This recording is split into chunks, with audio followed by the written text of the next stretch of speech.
नमस्कार, मेरा नाम है ओम प्रकाश यादव और आप देख रहे हैं वॉइस ऑफ रिपब्लिक। जिस ट्रंप के लिए नरेंद्र मोदी हौडी मोदी करने कई बार अमेरिका गए, उनके चुनाव प्रचार तक में चले गए और गलबहियां करके फोटो खिंचाकर वाहवाही लूटते रहे, उस ट्रंप ने मोदी की भद पिटवाई। पहली भद पिटवाई ऑपरेशन सिंदूर में, जहां अचानक से उन्होंने अपने सोशल मीडिया प्लेटफॉर्म पर लिख दिया कि मैंने युद्ध रुकवाई है।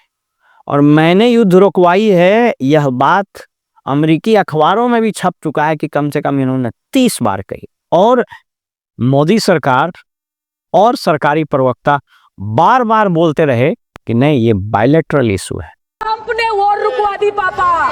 इस बार अमेरिका के प्रेसिडेंट ने एक ही मैसेज दिया पूरे दुनिया को कि ट्रंप ने वॉर रुकवा दी पापा। आपके 56 इंच का दबदबा कहाँ गया मोदी? मतलब रिस्क हम ले, ऑपरेशन हम करें और खीर चाचा चौधरी खा के चला जाए, इसी के लिए हम बैठे हैं यहाँ पे। और प्रेस मीडिया का इस देश में तो सर लोगों को बहकाने का काम किया इन्होंने। खबर ऐसे बनाते थे कि आज कलकत्ता में मैं सोने जाऊंगी। और इस बार जो संसद में सत्र हुआ और उसमें विशेष चर्चा हुई ऑपरेशन सिंदूर, विपक्ष के सवाल से पूरा सत्ता पक्ष ने खिसियानी मिल्ली खंभा नौचे हो गया। जो फजीहत हुई, मोदी को यह हिम्मत नहीं हो सकी कि वो कह दे कि ट्रंप झूठा है, नहीं बोल पाए। उसके बाद दूसरा थपेड़ा तो तब लग गया जब ट्रंप ने एक तरफा टैरिफ की घोषणा कर दी।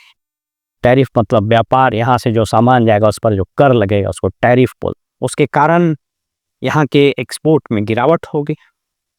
और सोशल मीडिया पर उनके एक और वीडियो बहुत तेजी से वायरल हो रहे हैं, जहाँ वो कह रहे हैं कि मैंने कहा है कि इंडिया को कि रूस से तेल नहीं खरीदना।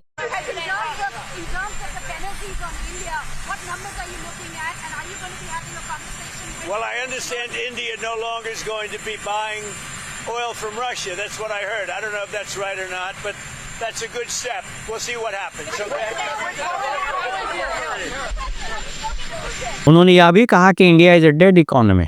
ये सारी बातें तीन चीज चीख करके बता रही है। नंबर 1, स्टेट्समैनशिप और पॉलिटिक्स में अंतर होता है। You can be a very good politician but you can not be a good statesman.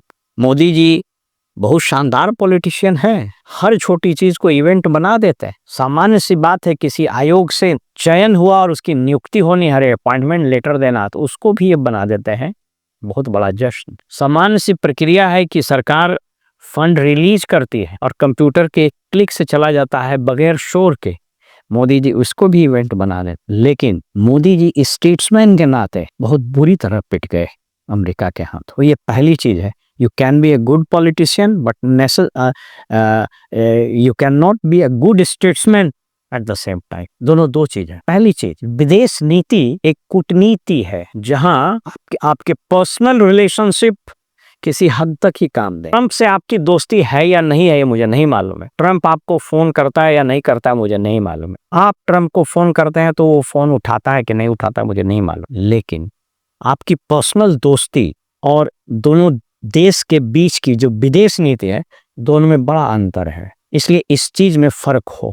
और तीसरी और अंतिम चीज ये कि एक राजनेता को सबसे पहले अपने देश का हित, अपने देश की अर्थव्यवस्था को प्राथमिकता देना चाहिए, न कि पर्सनल ब्रांडिंग। मोदी जी की सबसे बड़ी जो फजीहत हो रही है, अब कदाचित यही इनके हार का कारण होगा, क्योंकि तीसरे टर्म में जिस तरीके से इनके ग्राफ तेजी से गिरते जा रहे हैं, यद्यपि अभी चुनाव में देरी है, चुनाव 2029 में होने हैं, लेकिन जिस तरीके से ये परसेप्शन लोगों में बनना शुरू हो गया है, ये अगर होता रहा, और मैंने पहले भी 2024 में एक वीडियो बनाया था कि नरेंद्र मोदी के पतन की प्रक्रिया का प्रारंभ हो गया। तो ये तीसरा कारण है कि हर व्यक्ति को, हर राष्ट्राध्यक्ष को सबसे पहले राष्ट्र के बारे में सोचना चाहिए, उसकी अर्थव्यवस्था, उसके लोगों के बारे में सोचना चाहिए, अपनी पर्सनल ब्रांडिंग के बारे में। जिस तरीके से हर चीज के लिए जवाहरलाल नेहरू को कोसना, जिस तरीके से राहुल गांधी को डिमोरलाइज और डिमिनिश करने की नाकाम कोशिश करना,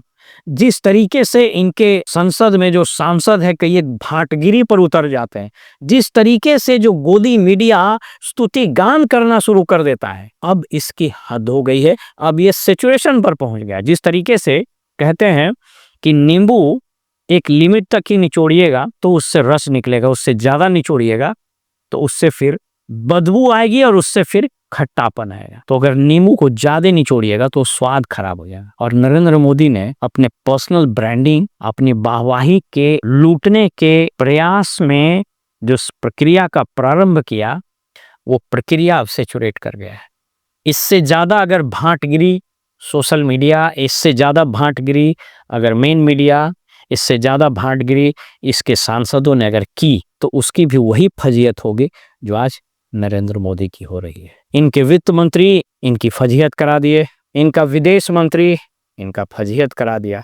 इनके नमूना ऐसे ऐसे सांसद हैं जो संसद में समोसा पर चर्चा करता है। तो भांटगिरी का यह जो सिलसिला था वह क्लाइमेक्स पर पहुंच गया है और यहां से इसका गिरना तय है। फिलहाल में इजाजत दीजिए और आप देखते रहिए वॉइस ऑफ रिपब्लिक। नमस्कार।